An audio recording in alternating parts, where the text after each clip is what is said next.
Assalamualaikum warahmatullahi wabarakatuh. Pada saat ini saya akan mempresentasikan hasil PPT dari kelompok 2 yang berjudul Ekonomi Sumber Daya Hutan, Biaya Penerimaan dan Pendapatan Pengelolaan Sumber Daya Hutan. Sebelum saya memulai, saya akan memperkenalkan teman-teman kelompok saya. Yang pertama Syafadila dengan ekor NIM 023. Olsa Deborah Pamona dengan ekor NIM 040. Saya sendiri Susifiawati Wasusun dengan ekor NIM 223. Rifairis Pula dengan ekor NIM 247. Muhammad Rendi Azuri dengan ekor NIM 080. Deswita Tahir ekor Stambu 209. Rahmat Prastesyo dengan ekor NIM 249. Muhammad Nursyaf Pula dengan ekor NIM 213. Saya akan menjelaskan tentang PPT kami. Yang pertama itu poin pembahasan, konsep biaya, penerimaan dan pendapatan sumber daya hutan. 2. Tahapan identifikasi biaya dan pendapatan. 3. Hasil studi kasus biaya, penerimaan dan pendapatan sumber daya hutan. Konsep biaya. Biaya adalah korbanan yang dikeluarkan untuk menghasilkan suatu produksi dan nilai dalam suatu rupiah. Konsep biaya merupakan biaya berbeda untuk tujuan berbeda. Tujuan berbeda menunjukkan keputusan yang akan diambil. Biaya didefinisikan sebagai suatu sumber daya yang dikorbankan atau dilepaskan untuk mencapai tujuan tertentu.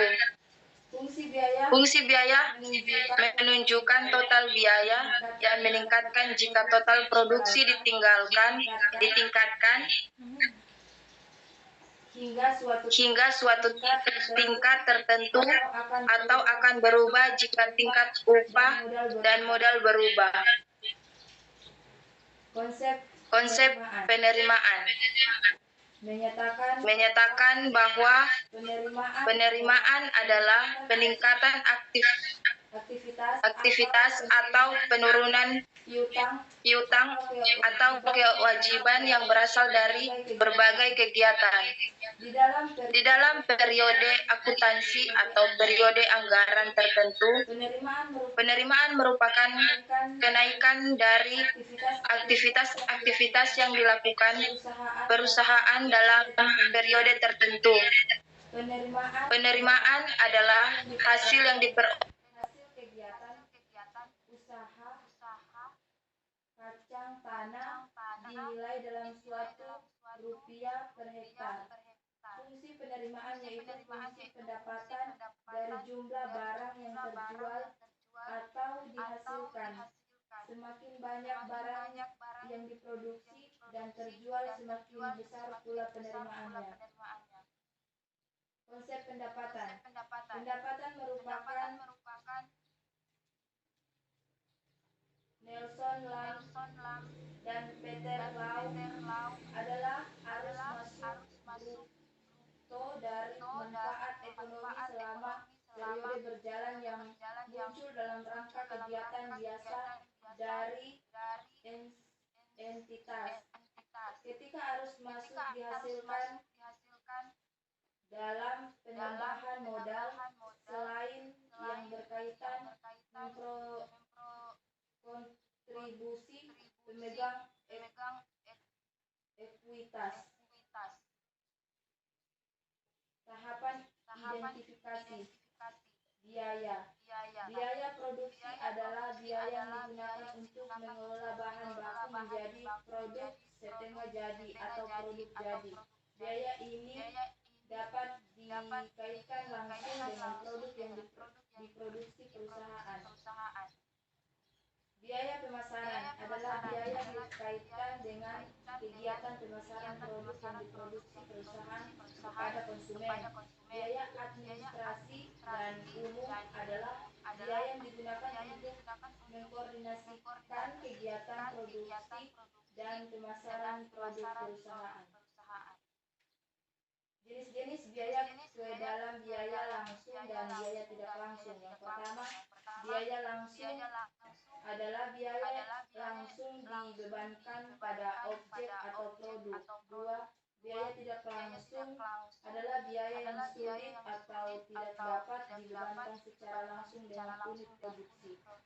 Biaya berdasarkan pola perilaku biaya yaitu yang pertama, biaya tetap adalah biaya yang jumlahnya tetap atau tidak berubah dalam rentang waktu tertentu. Dua, biaya variabel adalah biaya yang dalam rentang waktu dan sampai batas-batas tertentu jumlahnya berubah-ubah secara proporsional.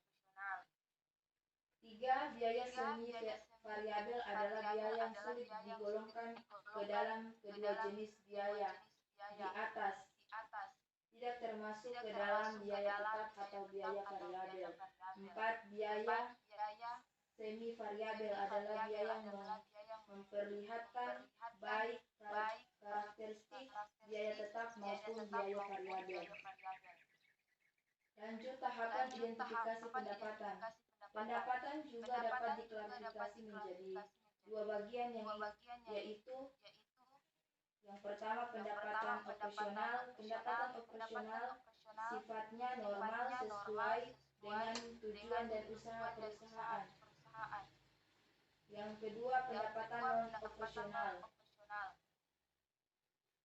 Jenis dari pendapatan non-operasional dapat dibedakan sebagai berikut. Yang pertama, bunga. Pembebanan untuk penggunaan kas atau serta kas atau jumlah yang terhutang kepada perusahaan. Dua, royalti.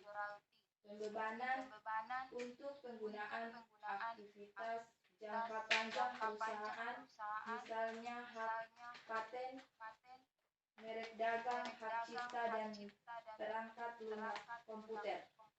Yang ketiga, dividen.